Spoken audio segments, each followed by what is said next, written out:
Hi hello, ನಾನು ನಿಮ್ಮ Chandru Benaka mobiles. Realme 14 Pro ಹೊಸದಾಗಿ ಲಾಂಚ್ ಆಗಿರುವಂಥ ಫೋನು. ಈಗ ತಾನೇ ಒಬ್ಬ ಕಸ್ಟಮರಿಗೆ ಕೊಡ್ತಾಯಿದ್ದೀವಿ, ಜೊತೆಗೆ ಅನ್ಬಾಕ್ಸಿಂಗ್ ವೀಡಿಯೋ ಕೂಡ ಮಾಡಿದ್ದೀವಿ. ವೈಟ್ ಕಲರು ನಮ್ಮ ಹತ್ರ ಇರೋದು ಸೇಲ್ ಮಾಡಿರೋದು. ಇದು IP69 ವಾಟರ್ ಪ್ರೂಫ್ ಹೊಂದಿದೆ.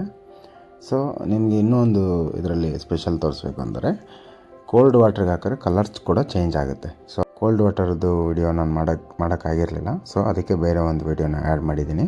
ಸೊ ನೋಡಿ, ಈ ಥರ ಕಲರ್ ಚೇಂಜ್ ಆಗುತ್ತೆ. ತುಂಬ ಚೆನ್ನಾಗಿದೆ, ಹೊಸ ಫ್ಯೂಚರು. ನೀರೊಳಗೆ ಹಾಕಿದ್ಮೇಲೆ ಮೊಬೈಲ್ ಯಾವ ಥರ ಯೂಸ್ ಆಗುತ್ತೆ, ವೆಟ್ ಪ್ರೂಫ್ ಏನೋ ನೋಡೋಣ, ಚೆಕ್ ಮಾಡೋಣ. ವೆಟ್ ಪ್ರೂಫು ಕೂಡ ಹೌದು. ಸೊ ಯೂಸಿಂಗ್ ಚೆನ್ನಾಗಿ ಆಗ್ತಿದೆ, ಏನು ತೊಂದರೆ ಇಲ್ಲ, ಸೂಪರಾಗಿ. ಇನ್ನೂ ಒಂದು ಒಳ್ಳೆ ಫೀಚರ್ ಆ್ಯಡ್ ಮಾಡಿದ್ದಾರೆ. ಒಂದು 3 ಫ್ಲ್ಯಾಶ್ ಕೊಟ್ಟಿದ್ದಾರೆ, 2 LED, ಒಂದು ಮೂನ್ ಲೈಟ್ ಅಂತ. ತುಂಬ ಚೆನ್ನಾಗಿದೆ, ಒಳ್ಳೆ ವಿಡಿಯೋ ಇಷ್ಟ ಆಗಿದ್ದರೆ ಲೈಕ್ ಮಾಡಿ, ಸಬ್ಸ್ಕ್ರೈಬ್ ಮಾಡ್ಕೊಳ್ಳಿ, ಬೆಲ್ ಐಕಾನ್ ಕ್ಲಿಕ್ ಮಾಡೋದು ಮರಿಬೇಡಿ. ಮುಂದಿನ ವಿಡಿಯೋದಲ್ಲಿ ಸಿಗೋಣ.